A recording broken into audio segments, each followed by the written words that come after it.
E se a morte não fosse o fim? Ele se tornou um dos guerreiros mais poderosos do continente. Seu nome era temido, sua força lendária. Tudo por um único objetivo, vingança. Mas no momento decisivo foi traído. Caiu numa armadilha. Morreu sem cumprir seu destino. Quando abriu os olhos, estava de volta ao passado. Mais jovem, em casa. Agora Gislan irá mudar o próprio destino. Nosso protagonista se chama Gislan Perchon, conhecido como Rei Mercenário. Ele é um dos 7 guerreiros mais poderosos do continente, mas no momento está bastante ferido, pois na sua frente está Indu, reconhecido como um nobre cavaleiro e também um dos 7 mais fortes. Eles armaram uma cilada para o nosso prota e conseguiram encurralá-lo. Indu revela que nunca imaginou que o Rei Mercenário fosse o filho mais velho da família Perchon, mas há algo estranho nisso, pois Indu é de outro país e por isso não deveria saber o seu nome. Mas logo em seguida, Indu diz que passou um bom tempo investigando a vida de Gislan, e o pior, ele revela que se juntou à família Delphine para destruir os Perchon. O prota já sabia que uma casa nobre estava atrás da queda da família dele, mas não fazia ideia que tinha gente mais poderosa envolvida nisso. Anos e anos buscando vingança pra nada. E então tudo escurece. Indu corta sua cabeça, e assim termina a lenda do Rei Mercenário.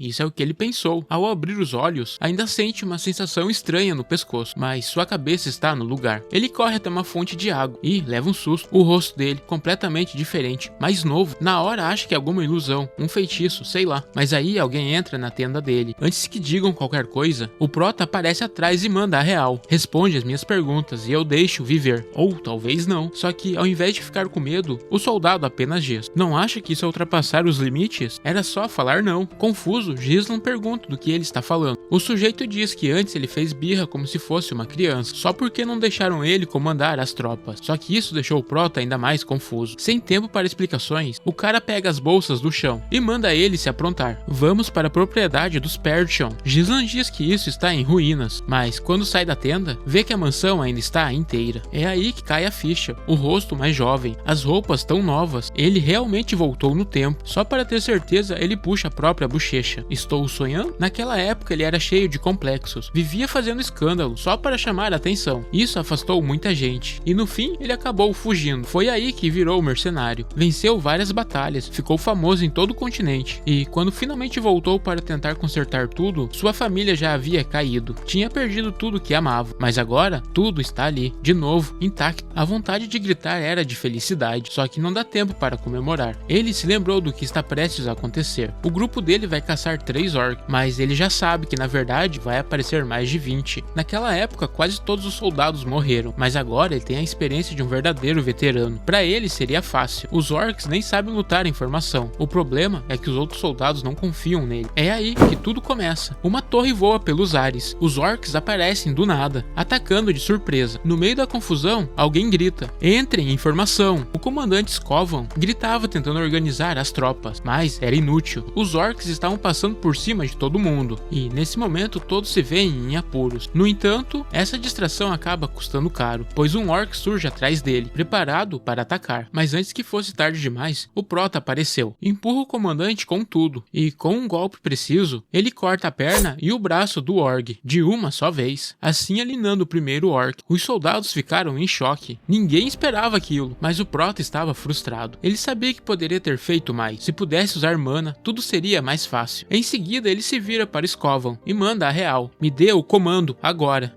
Embora Skovan fique impressionado, ele explica que isso não é um jogo e que as vidas dos soldados estão em jogo, e isso é muito sério. O prota se irrita, mas não pode negar que Skovan está certo. Nesse momento, um novo orc aparece diante deles. Ele avisa que Gislan deve ficar para trás, pois ainda é inexperiente com a espada, mas ele responde arremessando sua arma, fazendo com que Skovan a desvie por um triz. Logo depois, ele se vira para reclamar, mas percebe que eles não estão sendo atacados. Ao olhar, ele descobre que a espada foi direto na cabeça do orc. E então, o prota diz que não é possível ganhar uma batalha se suas tropas estão dominadas pelo medo. O medo não pode tomar conta. E rapidamente, ele se lança em direção da horda de orcs, que já tinham encurralado suas tropas. Ele cai, atravessando a cabeça de um orc, enquanto grita que irá mandar todos de F. Os orcs avançam, mas caem um por um. Mesmo cansado, Gislan luta como um veterano. O comandante fica impressionado, percebendo que Gislan está no seu limite, mas ele aproveita até o menor momento para esquivar e contra-atacar. É como se fosse um verdadeiro mestre espadachim, ou algo ainda mais poderoso. Enquanto isso, o prota faz um movimento rápido e corre numa direção diferente. Os orcs vão atrás dele e as tropas pensam que ele está fugindo. Scovan acha tudo isso bem estranho e olha na direção em que ele foi. Logo percebe o seu plano. O prota reflete que teria sido mais fácil eliminar todos, mas seu corpo já está no limite e isso é tudo que ele pode fazer. Então ele pensa, se Scovan for um comandante habilidoso, logo perceberá seu plano. E como pensava, as tropas logo apareceram com lanças e escudo. O plano do garoto era levar os orcs até o precipício, para que as tropas os empurrassem. Assim ele se deixava cair também. Um a um, os orcs vão caindo até não sobrar nenhum. Mas de repente, Scovan se preocupa. Queria saber como o jovem mestre estava. E olhando para baixo, vê ele pendurado com sua espada. Quando ele tenta agarrá-lo, no entanto, a força de Gislan se esgota e ele cai do precipício. Mas ao abrir os olhos, ele descobre que está em uma cama. De alguma forma ele conseguiu sobreviver, mas ao tentar levantar, seu corpo começa a doer. E a dor é intensa. Essas são as consequências de levar seu corpo ao limite. E então alguém entra no quarto. É a servente Belinda, que expressa um alívio por saber que ele está vivo, e isso a deixa feliz. Nesse momento Gislan a abraça, e Belinda fica sem palavra. Desde criança ela sempre cuidou dele, dando-a atenção, enquanto os outros o ignoravam, e sempre foi a sua protetora. Mas quando Gislan voltou para casa, nunca soube se Belinda ainda estava viva ou não. Por isso ele considerava contar toda a verdade. Sobretudo, ele revela que já morreu e voltou à vida uma vez. Obviamente, Belinda não acreditou nele e sugeriu que isso fosse resultado a uma pancada na cabeça. Então, ela comenta que fazer algo assim foi uma grande besteira, e se pergunta o que ele faria se tivesse se ferido, já que assim não poderia ir ao festival. Como ele não se lembra de muita coisa, Belinda lembra que ele prometeu ir no festival com sua irmã. Entretanto, isso é um momento traumático para ele, já que falta apenas uma semana para o festival, e ele sabe o que exatamente significa. A irmã dele só tem mais uma semana de vida.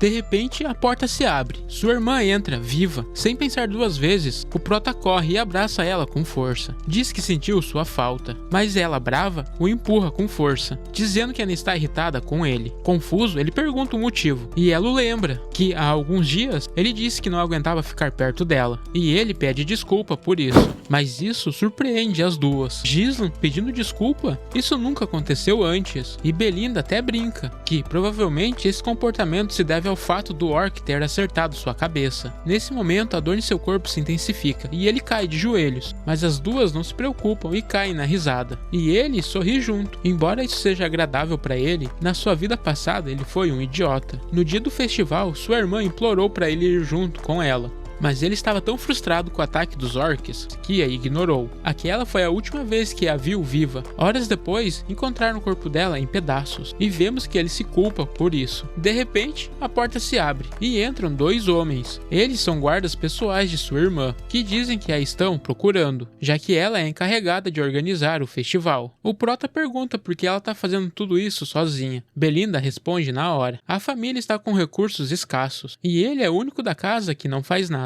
Gislan se sentiu atingido, então diz que vai ajudar no que puder. Todo mundo fica surpreso com isso, inclusive ela, mas isso acaba sendo uma péssima ideia, já que sua simples presença faz com que todos cometam erros e se sintam bem desconfortáveis. Isso porque ele tem uma reputação muito ruim. Aí alguém aparece correndo. Esse é Fergus, um soldado que atua sob o comando direto de Gislan. Ele diz que veio o mais rápido possível após saber do que aconteceu com os orcs, e Helena comenta que ele chegou bem a tempo, pois precisava levá-lo embora, já que ele estava incomodando as pessoas. Ele não pôde discutir e pede para ser levado a uma sala de treinamento. Essa sala foi preparada especialmente para ele. Em sua vida anterior, ele nunca havia entrado lá. Agora se impressiona com o estado impecável do lugar. Fergus conta que cuida dela todos os dias, mesmo que Gislan nunca tenha aparecido, pois sabia que aquela atitude era só uma fase. É então que Gislan percebe algo. Ele se dá conta que no passado sempre tratou todos como inimigos. amigos, mas na verdade nunca esteve sozinho. Em seguida, ele pede para que o deixem sozinho, pois tem algo a fazer. Na verdade, é que naquela época foi revelado que um dos motivadores da morte de sua irmã foi um dos lordes do território vizinho. Graças a isso, Perdion ficou perdido em guerra, que levou à sua ruína. A morte de Helena foi essencial para o início da queda da nossa casa. O primeiro passo para ele é melhorar seu corpo, mas com o pouco tempo que resta, ele só pode fazer algo arriscado. A mana é algo que ajuda a superar seus limites, mas pouquíssimas pessoas conseguem usá-la. Graças à sua experiência em batalha, criar um núcleo de mana é bastante fácil, mas apenas isso não seria o suficiente. Graças a um livro queimado que ele encontrou, aprendeu a criar mais de um núcleo. Assim, ele conseguiu criar 3 núcleos, mas o custo foi alto, mas isso exige bastante de seu corpo. No momento, 3 é seu limite, mas isso permite que ele tenha uma força explosiva em pouco tempo. Foi isso que o tornou um dos guerreiros mais fortes do continente, mas foi também o que marcou sua queda. Indu descobriu sua fraqueza e armou uma emboscada, trazendo uma legião de soldados contra ele, fazendo assim lhe gastar toda a sua mana. Dessa vez, no entanto, não vai ser tão fácil. Ele vai arrancar a cabeça de todos que conspiraram contra sua casa. E assim, passou uma semana. O dia do festival chegou, e Gisnon se prepara para ir com sua irmã. Ao vê-lo, ela comenta que realmente não esperava que ele fosse, e ele diz que, como um pedido de perdão, ao menos deveria participar desse evento. Ela sorri, dizendo que ele está mesmo diferente. Treinou, ficou mais maduro, até parece que voltou a ser o irmão de antes. Durante essa semana, ele percebeu algo importante. Suas ações estavam mudando o futuro, então tentou manter o perfil discreto. Não queria mudar demais. Precisava que algumas coisas seguissem como antes, para usar as informações de sua vida passada a seu favor. Naquela noite, ele e a irmã caminhavam pelo festival, visitaram barracas, riram, mas o festival já estava quase acabando, e os assassinos de sua irmã ainda não tinham aparecido. Nesse momento, os guarda-costas de sua irmã chegaram, dizendo que descobriram um beco com uma barraca bem interessante, e sugerem levá-la até lá. Na hora, o prota percebe, são eles, os traidores, os mesmos que ajudaram na queda da família. Ao chegar no local, o lugar está completamente vazio. Ele nota os becos fechados, as rotas de fuga bloqueadas, impedindo sua fuga. Nesse instante, sua irmã agarra seu braço e diz que se recusa a ficar num lugar sujo como esse, mas um dos traidores bloqueia o seu caminho. Então aparecem 3 indivíduos, e um deles se aproxima para conversar, dizendo que ali está a filha mais nova da família, e, como um bônus, está o filho mais velho. O prota afirma que são eles que traíram a família. Sem conseguir esconder mais, ele revela que recebeu uma proposta de muito dinheiro, algo que eles não poderiam recusar, já que se permanecessem naquela terra, nunca teriam um futuro. Enquanto falava, o prota o corta ao meio, deixando todos surpresos. O outro guarda tenta usar sua irmã como escudo, mas antes que ele se mova, a espada já estava cravada em sua cabeça, eliminando assim os 2 traidores facilmente. Os outros 3 ficaram confusos, pois o filho mais velho da família Perdion tinha a reputação de preguiçoso e inútil, mas o que acabaram de ver é totalmente o contrário. Sua irmã pergunta o que está acontecendo, e ele coloca ela para descansar. Precisava tirá-la dali, não pode lutar com ela por perto. Os inimigos se aproximam, dizendo que já sabiam que aqueles 2 traidores seriam mortos. Eles só facilitaram o serviço, mas o que não esperavam é que Gisnon estava escondendo seu verdadeiro poder. Ele analisa os 3. Os 2 das pontas não são um problema, mas o do meio, ele tem uma grande quantidade de mana. Vai ser um desafio. Então ele pergunta para quem estão trabalhando, mas eles respondem que ele não precisa saber, já que em breve estará morto. Os 2 partem para atacá-lo. O prota lança um fogo de artifício, que na verdade é só uma distração. Logo em seguida, ele avança, sem hesitar, atravessa um dos inimigos bem na frente do outro, cravando sua lâmina com precisão. O segundo tenta aproveitar a distração e parte para cima, mas o prota bloqueia o golpe com facilidade. Com a outra mão, arranca a espada do oponente e se prepara. Num único corte, arranca sua cabeça. Agora só resta um. O terceiro inimigo tenta pegar Gisnon pelas costas, mas ele consegue bloquear o ataque e, com um giro rápido, faz um corte no pescoço do atacante, mas o inimigo se recupera e revida. Como ele havia reunido uma grande quantidade de mana em seu corpo, o corte foi apenas superficial, e ele afirma que nunca conseguiria vencê-lo. Logo em seguida, o prota se vira e acerta alguns chutes na cara do adversário, ampliando assim a distância entre eles. O inimigo então reforça que, com ataques tão fracos, jamais conseguirá vencê-lo, mas de repente cai de joelho e gospe um pouco de sangue. Os golpes foram mais fortes do que ele pensou, e isso deveria ser impossível, já que com ataques daquele nível de força, ele não deveria sentir dor em seu corpo reforçado. Mas o que ele não sabe é que Gisnon está usando 3 núcleos de mana ao mesmo tempo, e então avança na direção do inimigo, começando a pressioná-lo, já que ganhou velocidade e força. O inimigo recua, tentando defender, mas a espada dele já está trincada, e num golpe brutal a lâmina se quebra, e recebe uma grande ferida no peito, mas sem tempo para gritar de dor, Gislan o perfura no estômago e o prende contra a parede. Para quem você está trabalhando? O sujeito não responde. Ao invés disso, em um ato desesperado para cumprir sua missão, ele arremessa uma adaga em direção à sua irmã, mas vemos fios de mana que o prendem. O prota se aproxima. Você deve se curar rápido, né? E se eu quebrar o seu núcleo? Então ele ameaça o núcleo do inimigo com a sua espada. O outro fica desesperado. Avisa que isso é muito perigoso, pois poderia criar uma explosão e matar ambos. Mas Gislan, confiante, diz que consegue lidar com isso. Ao ver que não há hesitação em seus olhos, ele diz que foi o Conde Desmond. Foi ele que impediu. Ele disse que precisava de um pretexto para iniciar uma guerra contra a família Perdyon. E, conectando tudo isso com o que ele sabe da vida passada, a família Desmond está sob o comando do Duque Delphine, e eles orquestraram algo tão ridículo assim. Em seguida, ele introduz sua espada no inimigo. Desesperado, pede perdão,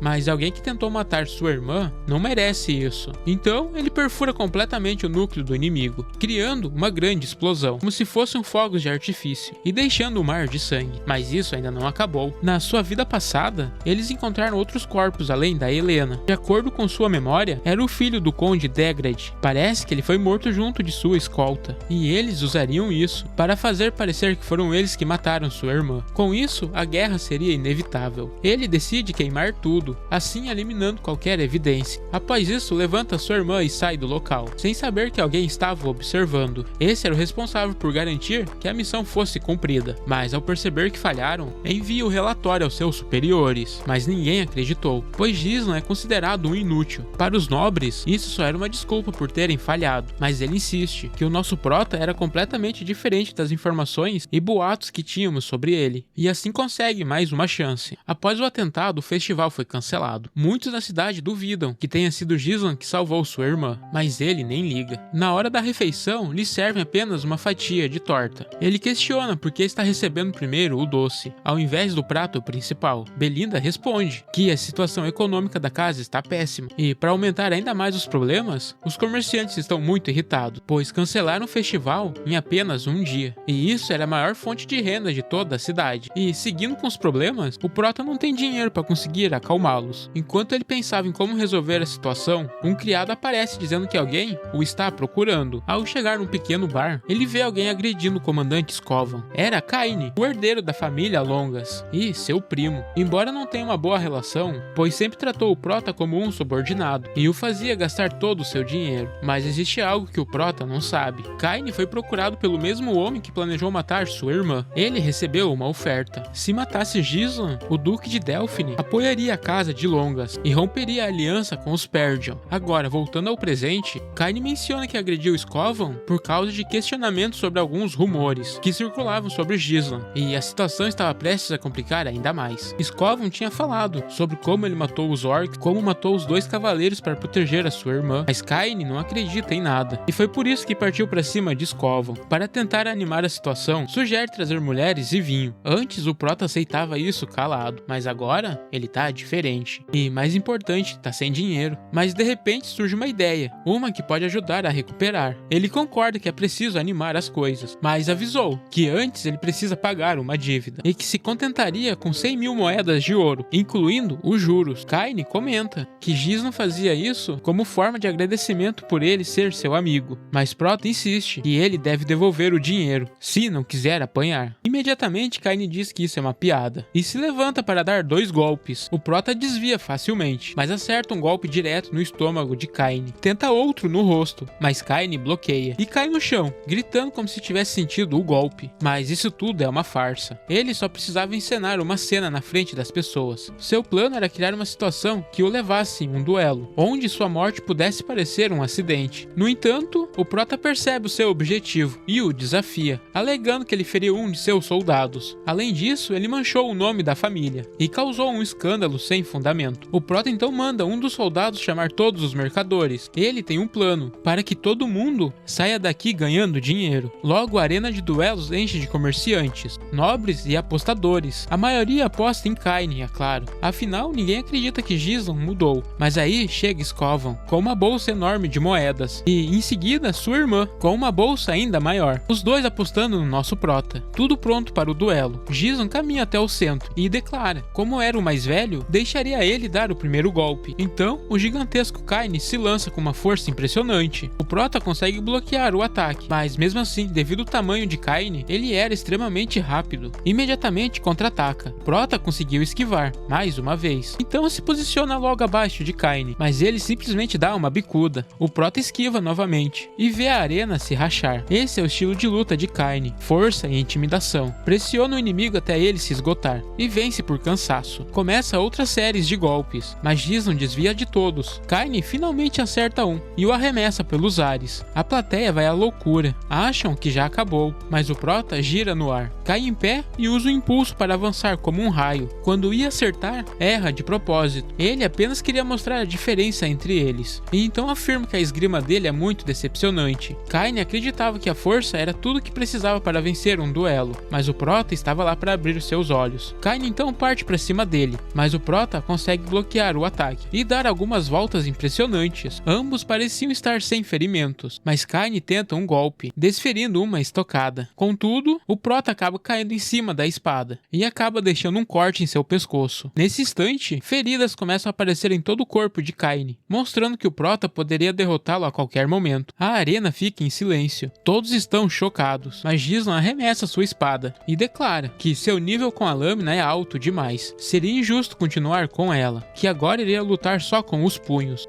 A plateia enlouquece. Kaine é muito mais forte fisicamente. Isso parece suicídio. Para que as coisas fiquem ainda mais interessantes, o Prota diz que irá dobrar a aposta, afirmando que ele iria vencer. Os outros com isso começam a apostar novamente, mas o gigante Kaine ainda insiste que vai continuar usando a espada e ataca o Prota novamente. Rapidamente, o Prota desvia e consegue desferir 3 golpes em Kaine, fazendo-o cair de joelho. Nesse momento, ele entende. A diferença de força deles é absurda, mas ele está determinado e não aceita a derrota, e decide atacar o Prota mais uma vez. Então, começa uma frenética série de ataques, mas o Prota desvia e começa a contra-atacar, desferindo golpes violentos sem parar, soco após soco, golpes rápidos, precisos e impiedosos. O Prota então para, olha nos olhos de seu primo e diz que se lamenta por seu pai, pois ele ajudou a família Perdyon até estar à beira da morte. Mas justo quando vai dar o golpe final, ele para e estende a mão, já que fez isso apenas para lhe ensinar uma lição. Kaine admite sua derrota. Todos estão surpresos. Sua irmã comemora, mas um homem no meio da multidão, disfarçado de guarda-costas, se irrita. Era aquele assassino de antes. Ele repreende o companheiro, dizendo que é um inútil, mas nosso Prota diz que tem algo a dizer e grita. E esse homem aqui vai pagar comida e bebida para todo mundo aqui hoje. A multidão explode em gritos e festa, mas Gizon se aproxima e diz em voz baixa que isso é o preço por perder, que ele teria que pagar cada moeda de ouro. E fugir? Bom, já sabe o que vai acontecer. E assim termina. No dia seguinte, Gizon estava em seu quarto, com a pequena fortuna que havia ganhado, mas mal teve tempo de comemorar. Atrás dele, surge Belinda e sua irmã. Ela pergunta onde ele vai gastar tudo isso, mas Belinda já disse que sacou tudo. E aposta que está juntando dinheiro porque o aniversário de sua noiva está chegando, e certamente queria comprar algo bem caro para ela. Ele fica surpreso, pois havia esquecido que tinha uma noiva.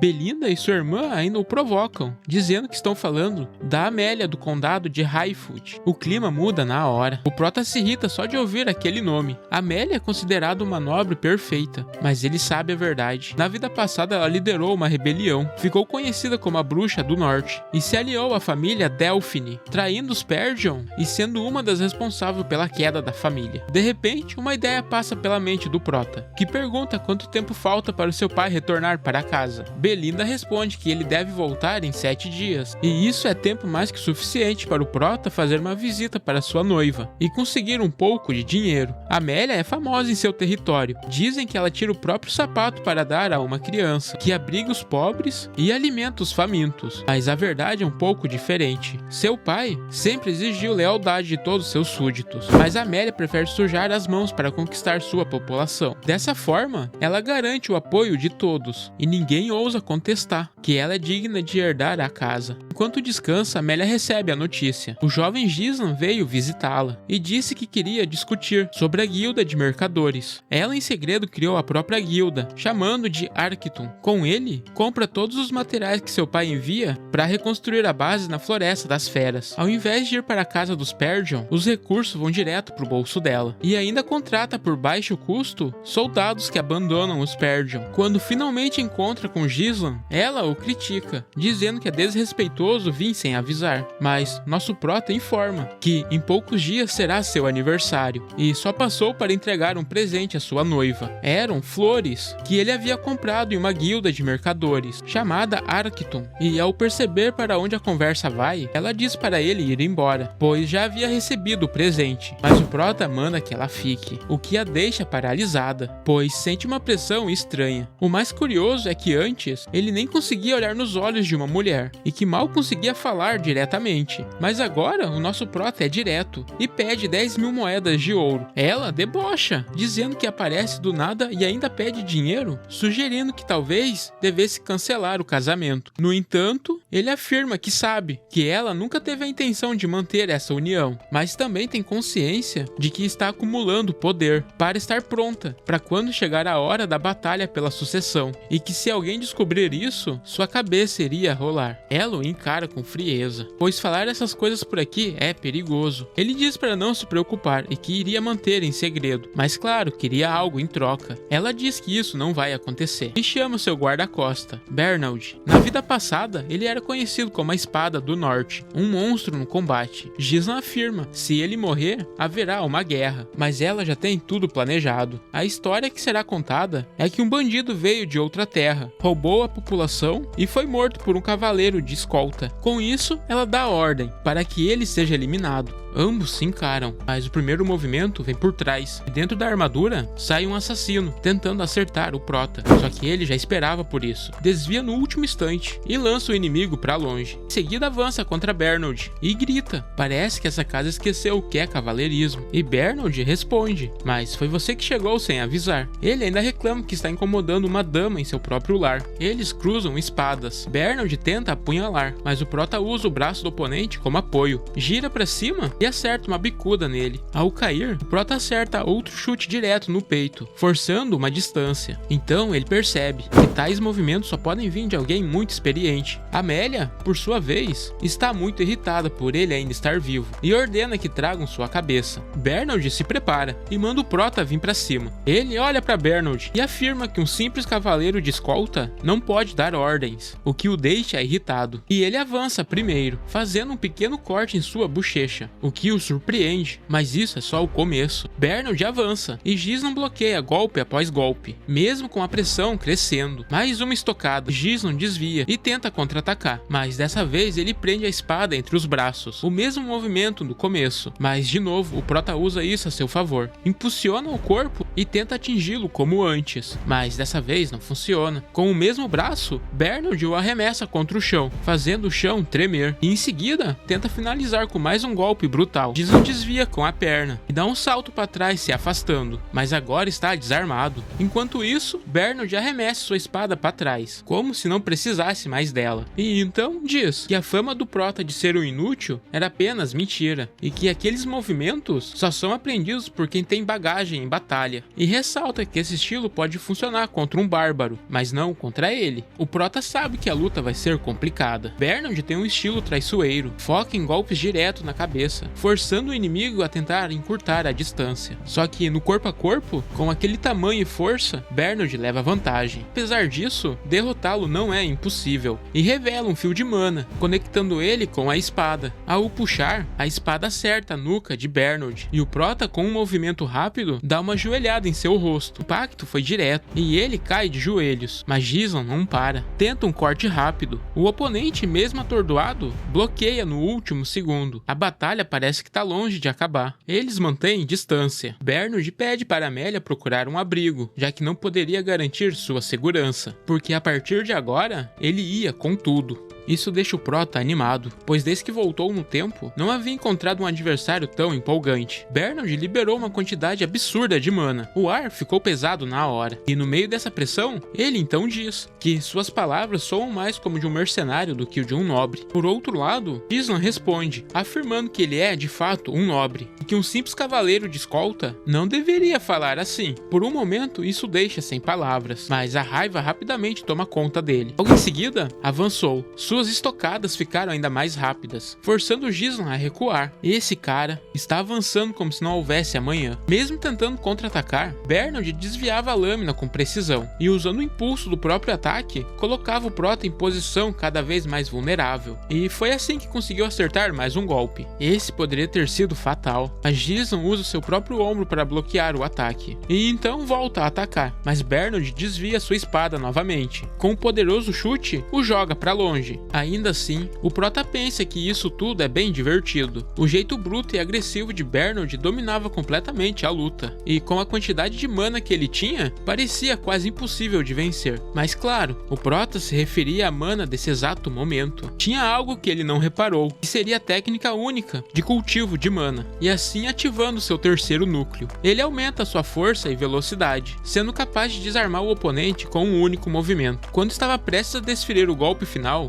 alguém grita para ele parar. A lâmina parou, com a ponta encostada na testa do oponente. Quem gritou foi Amélia, mas atrás dela estava Belinda, com a faca encostada no pescoço da própria Amélia. E como isso aconteceu? Enquanto todos estavam focados na batalha, Amélia tentou fugir para chamar reforços, mas deu de cara com todos os soldados já derrotados. E bem no meio deles, uma figura encapuzada esperava. Era Belinda. Sem fazer barulho, ela se aproximou e encostou a lâmina no pescoço da garota, assim virando o jogo. Voltando à conversa, Amélia oferece ao Prota 10.000 moedas de ouro, mas ele rebate, dizendo que a questão agora é que o valor vai subir para 20.000 moedas. Assim, essa conversa entre eles tomou um rumo inesperado. Vários soldados desmaiados. Bernard se desculpa com Amélia, admitindo que deveria ter estudado mais sobre Gislan. Ele era realmente muito forte, completamente diferente dos rumores. Durante a batalha, num piscar de olhos, ele usou uma quantidade de mana absurda. Conseguiu suprimir a minha experiência em batalha. Quando ele pergunta se deve relatar tudo isso para o Duque Delphine, Amélia dá um tapa nele, e ela adverte sobre o quão assustador é o Duque. Se ele souber o que ocorreu aqui hoje, estaríamos todos mortos. Não só deixaram Gislan escapar, mas também ele já sabe sobre o segredo da guilda de mercantes. Amélia comenta que é perigoso deixá-lo vivo. Contudo, não podem atacá-lo com suas tropas, pois isso daria início a uma guerra entre famílias. Então, eles decidem usar os gatos selvagens, um grupo de assassinos altamente treinados. Então, eles explicam. O grupo é formado por mercenários exilados, que foram expulsos de outro time, e por isso, eles têm experiências cabulosas em assassinatos. E agora, esses gatos selvagens tinham um novo alvo, Gislan. A ideia era simples, emboscar ele num ponto sem saída, e apagar qualquer chance de sobrevivência. Essa era a resposta de Amélia à humilhação que sofreu. Agora, voltando ao Prota, ele estava tratando suas feridas, enquanto pensava se devia ter eliminado Amélia, mas isso poderia causar algo muito maior. Por isso, não poderia arriscar a segurança do território. Pérdion está sofrendo por causa dos bárbaros. O ideal é deixar isso quieto no momento. Só o fato de saber sobre a guilda de mercantes já irá deixá-la louca. Mas o mais importante é que dessa vez faria bom uso da Amélia. Nesse momento, Belinda se pergunta se saiu tudo como planejado, pois ela apenas seguiu suas instruções e derrotou todos os guardas. Nesse instante, o Prota sente uma dor insuportável e acaba cuspindo um pouco de sangue. Essa é a consequência de abrir o terceiro núcleo. Então, ele precisa urgentemente descobrir uma forma de aumentar sua mana, porque se continuar assim assim após cada batalha ia ser problemático. Enquanto isso, Belinda agarra sua mão e diz que o fluxo de mana dele está um verdadeiro caos, e com uma agulha, acerta pontos chaves da mão dele. Isso não só alivia a dor, mas também aumenta o fluxo de canais de mana. Somente alguém com controle absurdo de mana poderia fazer isso. Nesse momento, o prota começa a se questionar quem realmente é ela. Ele sabe que a mãe da garota a trouxe para suas terras, mas não consegue entender como alguém com esse nível terminou como a líder das empregadas. Ao mesmo tempo, ele não se importa, pois quanto mais gente forte estiver ao seu lado, melhor será. Belinda comenta que confia nele, mas se pergunta por que fez tudo isso só para conseguir tanto dinheiro. Gisla então revela que precisava do ouro, e Amélia era a única rica que conhecia. Isso deixa Fergus e Belinda meio preocupados, porque se ela contar pro pai, a coisa vai ficar feia. Mas o prota, com total tranquilidade, afirma que não vai acontecer nada. Só por curiosidade, ela pergunta o que ele quer comprar. É aí que ele diz que quer fazer uma limpa na floresta das bestas. Isso é uma completa doideira, porque nesse lugar tem feras extremamente perigosas, e a casa dele está há décadas tentando eliminá-las, mas até agora não conseguiram nada. Por isso, Fergus tenta convencer o jovem mestre a repensar, mas Gisla muda de assunto e pergunta se ele localizou a pessoa que deveria encontrar. O velho responde que sim, mas que ele está numa situação bem complicada e que não acha que será de muita ajuda. Gisla comenta que enquanto ele estiver vivo, não teríamos problema, mas Belinda lembra que precisam voltar logo para suas terras. Ele diz que a Amélia não vai deixar ele sair tão fácil e que iria achar um jeito de eliminá-lo. Tudo isso para não revelar o que sabe, e por isso ele precisava de um vanguarda. Assim, chegando numa casa que está em ruínas, no meio do bosque, de lá sai um homem com idade avançada, com uma barba enorme, e ao ver a aparência dele, Belinda questiona: é realmente aquele cara que viemos buscar? Ele não parece capaz de fazer alguma coisa, mas quando o velho percebe que é um nobre que está ali, ele manda que vão embora, pois não tem tempo para joguinhos. Giz então revela que sabe qual é a verdadeira identidade dele, o ex-capitão dos mercenários Ratatosk,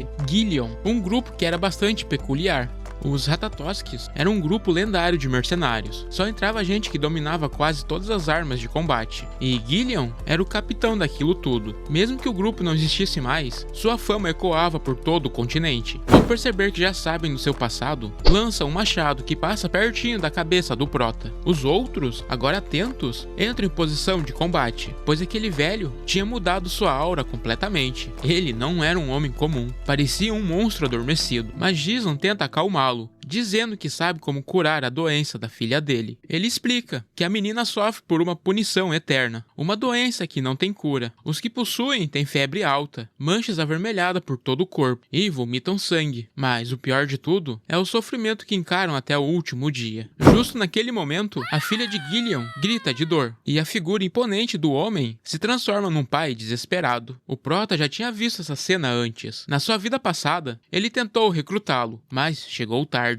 A filha de Gillion havia morrido, e o homem, sem mais propósito, acabou se matando. Naquela visita, ele viu a casa em ruína. Gillion já tinha vendido tudo de valor, tentando encontrar uma cura. Nesse instante, a filha começa a chorar e diz que não quer mais viver. Essa foi a deixa para o prota entrar em ação, mas Belinda o interrompe. Ela diz que ele precisa ir embora imediatamente, porque qualquer coisa que planeje fazer será inútil, já que nenhum médico ou sacerdote pôde curar essa doença, sendo também chamada de punição dos deuses. Mas Gislan lembra que Belinda mesmo disse que confiava nele, e em seguida entrega uma folha com uma lista, pedindo que compre tudo que está ali. A cura para essa doença seria descoberta em alguns anos, e por ironia do destino, era muito simples. O difícil era conseguir os ingredientes, pois custava uma fortuna, o que agora não seria um problema. Preparou tudo rapidamente. Aqui está, dê isso para ela beber. Gillion não pensou duas vezes, pois há muito tempo procurava uma solução. Depois de um tempo, as manchas no corpo da garota começaram a desaparecer, e todos estavam impressionados. Ele observa que nem mesmo o poder divino foi capaz de curá-la, e Gislan explica que esse poder não é onipotente, simplesmente estimula a vitalidade, para que o corpo combate a doença, mas não é o mesmo que uma cura total. As mãos trêmulas, Gillion se aproxima do prota, e pergunta se sua filha realmente vai se curar. Ele responde que se a menina tomar a cura todos os dias, a doença desaparecerá em alguns meses. Assim, Gillian se ajoelha e pergunta ao jovem o que ele realmente está buscando, pois se realmente veio até aqui, é porque queria algo dele. Porém, no momento, só lhe resta o seu corpo, e se o que querem é que ele se torne um cão ou um escravo, ele simplesmente será. Mas o prota deixa claro que não precisa disso. O que ele precisa é de Gillian, o capitão dos mercenários de Ratatosk. Nesse instante, Gillian olhou nos olhos dele, vê um desejo ardente por algo, um propósito maior. Sem hesitar, pegou seu velho machadinho e, com um golpe, ele corta a trança de cavalo, uma ação que provoca uma mudança nele. Ele fica totalmente diferente de antes. Logo em seguida, ele caminha para o outro lado da sala e pergunta se mais alguém veio com eles. O nosso prota responde que todos que estão aqui são seus companheiros. Então ele questiona se há alguém que guarda rancor. Gislan afirma que sim, e que virão mais no futuro. Sem dizer mais nada, Gillian lançou sua lança com uma corda presa nela, direto na direção da floresta. Depois puxou a corda de volta e arrastou junto o corpo de um espião, que estava escondido entre as árvores. O cara nem teve tempo de entender o que aconteceu. Furioso, ele agarra o intruso pelo pescoço e pergunta quem o mandou. O estranho ainda estava confuso, pois tudo aconteceu rápido demais. Ele acaba perguntando ao Proto o que farão com o sujeito, mas Gislan responde que sabe exatamente quem o mandou e começa a sacar sua espada, dizendo que preferia não ter que fazer isso aqui. Porém, Gillian o interrompe, afirmando que terminará com o trabalho e, numa demonstração de força, acaba com o assassino com uma única mão. Depois disso, se ajoelha novamente e promete que a partir daquele dia só servirá a Gislan Perdyon. Naquele momento, o herdeiro da casa Perdyon conquista um novo e poderoso aliado.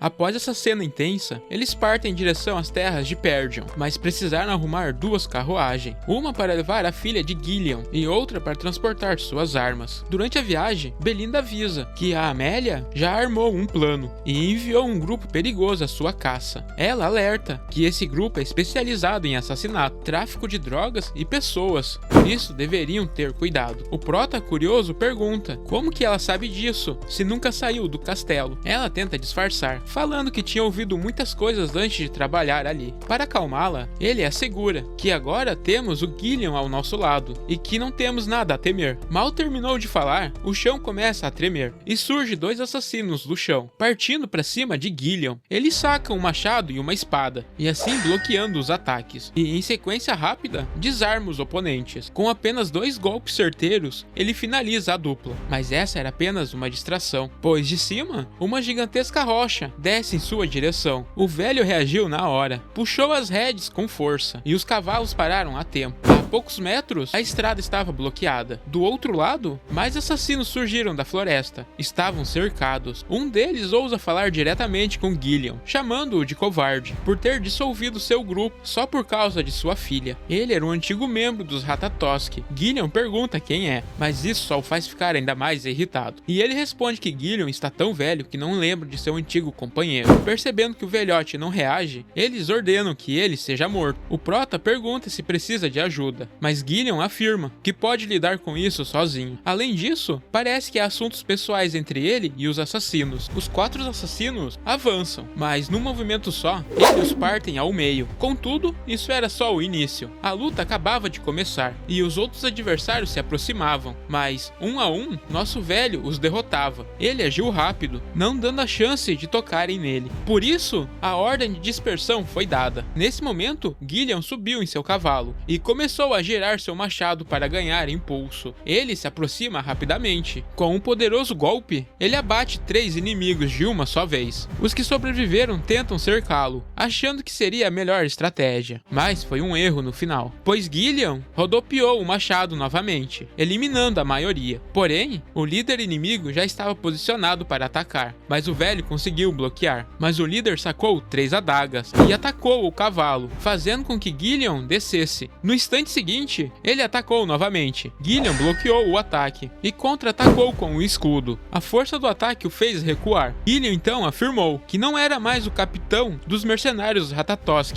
nem líder de ninguém. Agora era apenas um servo leal de Gislan Perdyon. Essa revelação o deixou ainda mais enfurecido. Ele se lançou novamente em direção a Gillian, que mais uma vez bloqueou o ataque. O inimigo disse, ao dissolver o grupo, perdeu seu propósito de vida, e desde então, só consegue lutar pela sobrevivência. Gillian então desferiu um corte, mas o inimigo conseguiu esquivar, e tentou conectar uma patada. Essa tentativa foi bloqueada, mas a força do golpe foi tanta que acabou quebrando o escudo de Gillian. O inimigo recuou uns passos, que havia dado sua vida por Gillian, porque era um orgulho permanecer naquele grupo, mas a pessoa que tanto admirava jogou tudo no lixo, e agora ele só queria matá-lo. Ele lançou mais 3 adagas. O velhote bloqueia, mas sem perder tempo, desferiu um corte, que o Gillian novamente esquivou. O velho então desferiu outro golpe poderoso, mas o inimigo conseguiu saltar, caindo atrás dele, e tentou um corte direto nas costas. Foi quando Gillian segurou a lâmina com as mãos. Nesse instante, tudo ficou claro. O velho nem estava usando mana até agora, o que só pode significar que Gillian não havia usado todas suas forças. Com um golpe, ele acerta o rosto do adversário, mandando-o para longe. Gillian se aproxima lentamente e comentou que se a vingança era o que ele queria, teve muitas chances para fazer isso. E por que não aproveitou? O traidor ficou em silêncio. O inimigo revelou que já havia visitado várias vezes a casa de Gillian, mas o comandante que ele tanto admirava não estava mais lá. Só encontrou um velho que não valia a pena matar. Nesse instante, Gillian devolveu a espada ao inimigo e respondeu que agora serve a outra pessoa, mas que nesse momento ele prestaria o maior respeito a um antigo companheiro e o enfrentaria como comandante do grupo Ratatosk. E assim foi. Ele partiu com tudo, cortando, estocando, se movendo como um guerreiro de verdade, mas Gillian bloqueava cada ataque. Em seguida, mais ataques vieram, mas ele conseguiu esquivar de cada um deles. Mas em um momento inesperado, o velho contra-atacou com precisão, e assim conseguiu perfurá-lo. Ele ainda tentou contra-atacar, mas acabou ficando vulnerável. Antes de dar o golpe final, Gillian não consegue segurar as emoções, e diz que sempre irá se lembrar do comandante da 5ª unidade dos mercenários Ratatosk, Viergo Valanos. Essas palavras arrancam o último sorriso do rosto do seu antigo companheiro. E assim, ele teve o final que tanto buscava. Para honrar o nome do seu velho amigo, Gillian pegou sua arma. Nesse momento, Gislan aparece, sugerindo que se vendesse tudo que tinha ali, daria um bom lucro. Mas o que realmente chamou sua atenção foi o próprio Gillian. Ele era ainda mais impressionante do que imaginava. Na sua vida passada, só ouviu histórias sobre esse homem, e foi graças a essas histórias que conseguiu construir sua reputação como rei mercenário. Gislan perguntou se ele conhecia o homem que acabou de derrotar. Gillian respondeu que sim, era um antigo companheiro. Aquilo fez o prota pensar em seus antigos companheiros. Ele se pergunta o que eles estariam aprontando agora, mas espera vê-los em breve. Assim terminava a tentativa de assassinato encomendado por Amélia. 2 dias depois, eles finalmente retornaram ao território de Perdion. Ao ver a expressão pensativa de Gillian, o prota questiona o que ele acha de suas terras. Ele hesita um pouco, mas antes que pudesse se manifestar, o prota solta que o território não é lá grandes coisas. As casas estão caindo aos pedaços. A terra tá mais abandonada do que esse canal, e a maior parte dos homens foram para o exército. Gillian comenta que já sabia que Perdion lidava constantemente com os bárbaros, mas mesmo assim, a situação estava pior do que ele imaginava. Gislan disse que ia mudar tudo aquilo, que faria o que fosse necessário para salvar aquele território, e que para isso precisava da ajuda dele. Mas assim que estavam entrando na cidade, viram que o pai de Gislan também tinha acabado de chegar.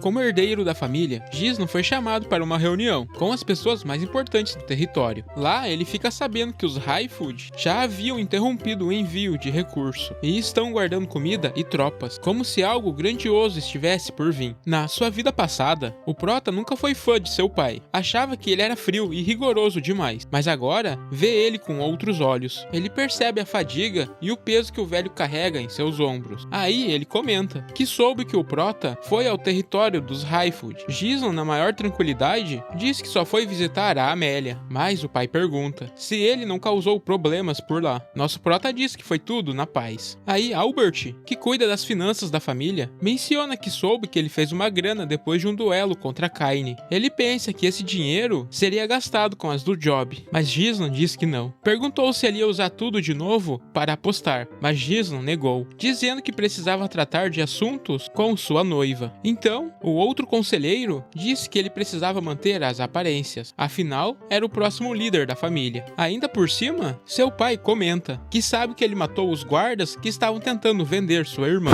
Ele manda a real, mas o comandante das tropas acha que foi outro cavaleiro que fez isso. Provavelmente eles lutaram entre si, e o jovem mestre apenas deu o golpe final. A história foi claramente exagerada. O prota pensa que o capitão dos cavaleiros, Randolph, jamais aceitaria que seus cavaleiros eram traidores e que tinham sido mortos por ele. Então, para evitar problemas que iriam surgir, Gizon apenas confirma, dizendo que foi algo assim. O pai, no entanto, diz que ele fez um bom trabalho. Aquilo deixou Gizon sem palavra. Era o primeiro elogio que ele recebeu de seu pai, só que, aproveitando o momento raro, ele decide arriscar e pergunta se podia fazer um pedido. Mas antes mesmo de abrir a boca, os outros já cortam o clima, dizendo que se for mais dinheiro, era melhor nem continuar. O prota, tranquilo, responde que não. O que ele realmente quer é a permissão para explorar a Floresta das Bestas. Eles ficaram chocados com a audácia. A resposta era de se esperar. Foi um não bem direto. Mais tarde, fora dali, ele comenta com Belinda e Gillion. Belinda entende na hora e diz que não esperava outra resposta. Era óbvio que eles iriam recusar, mas Gizon nem parecia abalado. Ele vira para Gillion e pergunta se Belinda já havia explicado os planos. Gillion confirma. A ideia é usar o dinheiro arrancado da Amélia para explorar a Floresta das Bestas, um lugar de onde ninguém nunca voltou vivo. Só que dessa vez, o objetivo é claro. Gizon sabe que ali perto existe um depósito gigantesco de matéria rúnicas, repletas de mana, tão valiosas que magos pagariam uma fortuna por elas, já que servem para várias coisas, como fazer ferramentas mágicas, pergaminhos e até círculos mágicos. Na sua vida passada, o Duque Delphine foi que descobriu isso, mas agora apenas ele sabe disso. Então, ele pede para Belinda ir à guilda e contratar 200 mercenários. Gillion adverte que isso é uma jogada arriscada, porque mercenários podem ser bem imprevisíveis, e juntar tanto em um lugar só pode dar ruim. Por isso, o prota propõe que eles dois irão escolher os melhores, ou seja, apenas os mais habilidosos servem. Mas pro norte, tem um pequeno grupo de mercenários, chamados de Cerberus. Eles são violentos, mas muito habilidosos. Gillion reconhece o nome na hora. São os melhores, e também os mais propensos a matar o próprio contratante, se algo der errado. Mesmo assim, eles partem. Quando chegam no acampamento, a cena é caótica. Um dos mercenários vê Gizon se aproximar, e avisa o outro que um nobre está vindo. E, se for um bobo, vão arrancar uma boa grana dele. Mas quando o malandro olha de novo, Gillion já agarrou ele pela cabeça. O homem mal tem tempo de gritar, antes de ser arremessado longe, com apenas as mãos. A gritaria chama a atenção do resto, e em poucos segundos, o acampamento inteiro cerca os dois. Um deles avança, dizendo que nobre nenhum pode chegar ali causando confusão. Enquanto gira seu enorme maço, avisa que Gizon terá que se responsabilizar pelo que fizeram, mas o prota apenas o encara, e depois manda ele se calar.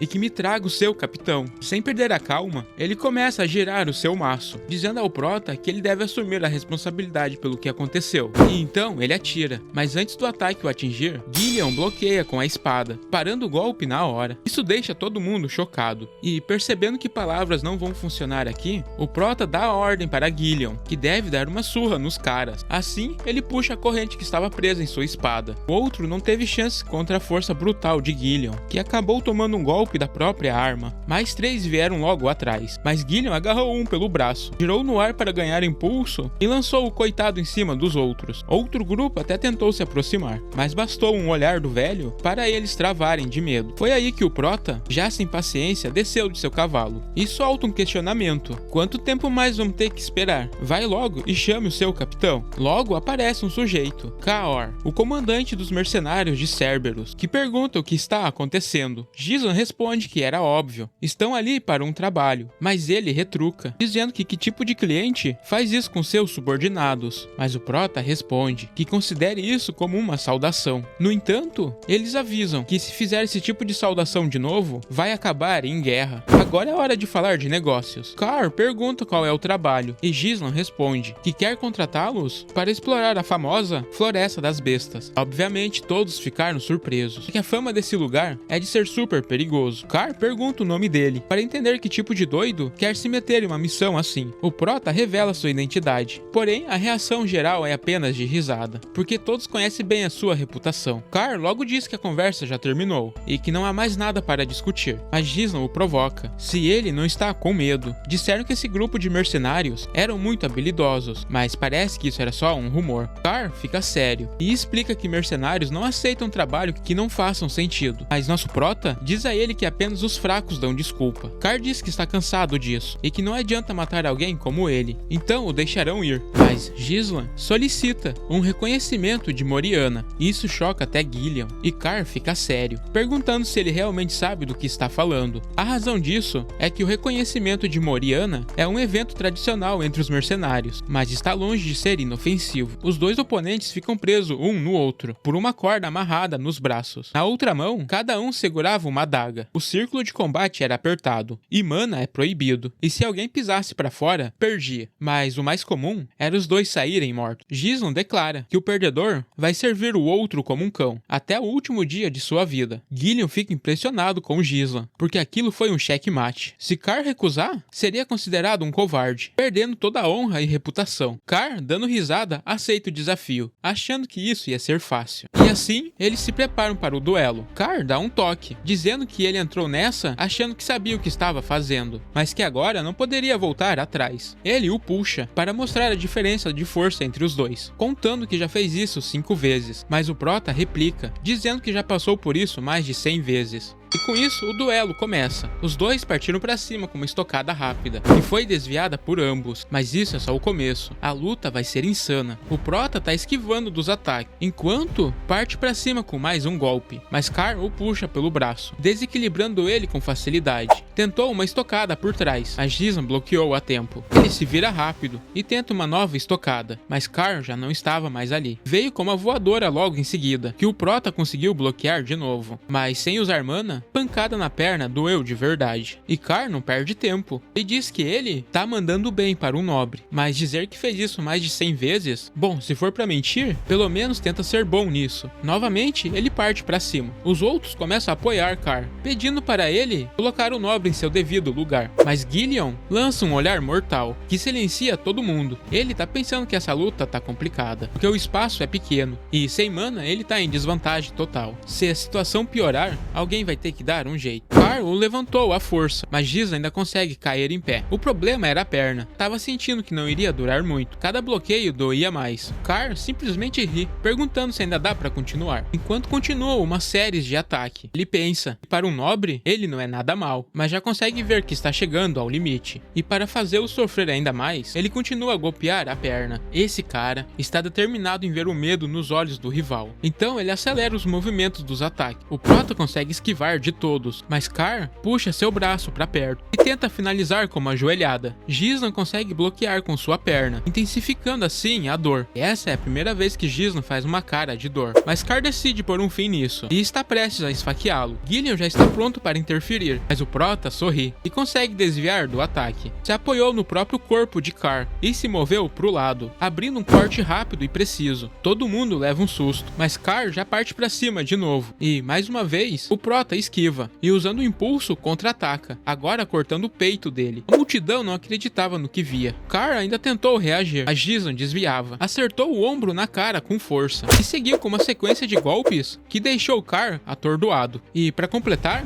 um deles foi uma facada certeira no braço. Mesmo ferido, Carr tentou atacar de novo. Confuso, não entendia o que tinha mudado. Normalmente esses duelos são sobre quem é mais forte, mas o prota, ligeiro, não tentou igualar na força, e sim se afastou ao longo da briga. Ele usou a força rígida de Carr como apoio, e isso foi genial. Gillian, observando, não escondia mais a surpresa. Agora via o prota com outros olhos. Carr já tá todo machucado e completamente confuso. Gislan solta que ele é resistente, mas não por estar de pé, mas sim porque muitos desistem ao se sentir encurralado. Carr rebate, falando que agora parece que ele realmente já passou por isso mais de 100 vezes. Apesar de tudo, ele diz que conquistou seu posto de líder por meio desse duelo, e que nunca nunca quebraria as regras. Admitiu que agora estava em desvantagem, mas também avisou que tinha outro jeito de vencer. Foi aí que ele usou toda a força para lançar o Prota para longe. Afinal, não importa o quão habilidoso ele seja, pois se ele colocar um pé para fora do círculo, será considerado perdedor, e com isso ele se garante na vitória. Porém, justo antes de cair, o Prota agarra o seu braço para se apoiar novamente. Usou Car como apoio, e então o empurra enquanto muda de posição, fazendo com que Car saia do círculo. Em um breve instante, um silêncio toma conta do local. Car não consegue acreditar que perdeu, e pergunta como ele conseguiu fazer algo assim. O Prota responde que não está gostando dessa atitude, especialmente contra seu novo mestre, e o puxa de volta para o círculo. Car, meio confuso, diz que o duelo já terminou, mas o Prota fala que não, pois ele ainda não saiu do círculo ainda, e que agora iria ensinar boas maneiras a seu novo subordinado.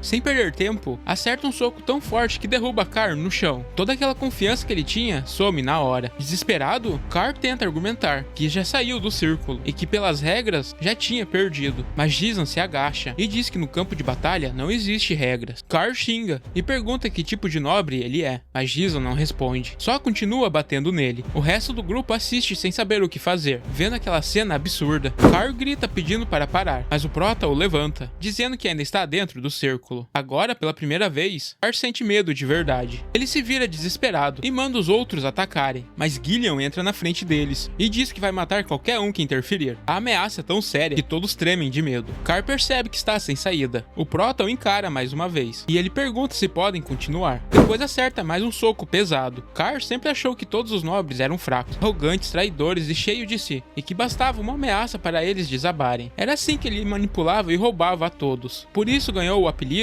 de Cachorro Louco, mas agora não restava mais nada daquele apelido. Jason derrotou o líder dos mercenários de Cerberus e logo ordena que tragam água e curativo, caso queira evitar que seu líder morra. Todos obedecem na hora. Gillian observa a cena, surpreso com o que vê, pois os mercenários, antes descontrolados, estão agindo como cordeiros diante ao Prota. Com o Cor já enfaixado, Jason entrega um papel, onde está escrito que a partir de agora, eles trabalham para ele. Car assina e devolve com má vontade, mas o Prota o encara, e ele muda de atitude rapidinho. Depois o Prota pega a mão dele e diz que a partir de agora são uma família, e que espera que trabalhem bem juntos. Alguns dias se passam. Do lado de fora do território de Perdrion, todos os mercenários que o Prota contratou já estavam reunidos. Alguns reclamam do horário, outros comentavam que poderiam conseguir bastante dinheiro. Foi aí que alguém chamou a atenção de todos. Era um homem grande com músculos enormes. Esse era Gordon, o musculoso, que disse ter ouvido o que estavam falando, e sugeriu que todos se unissem para fazer exigências maiores, e assim conseguir mais lucro. Ele garante, se derem umas moedas, ele pode ser o representante do grupo, porque com aquele corpo gigantesco dá medo em qualquer um. A proposta convenceu a maioria, mas logo depois, ao longe, perceberam que alguém se aproximava a cavalo. Era o Prota, que vinha sozinho. Gordon, vendo que ele estava chegando, decidiu que seria melhor ir todo mundo junto. Assim, a pressão seria ainda maior. Mas à medida que Jason se aproxima, percebem outras figuras andando atrás dele. Um deles reconheceu Car e o resto dos mercenários. Só que toda essa galera perigosa estavam caminhando em silêncio. Jason parou na frente deles e pergunta a Gordon se ele é o representante. Ele, sem muita confiança, afirma que sim. Nosso Prota dá um tapinha nele e diz para reunir a todos, porque a partir daquele momento eles iam começar a explorar a Floresta das Bestas.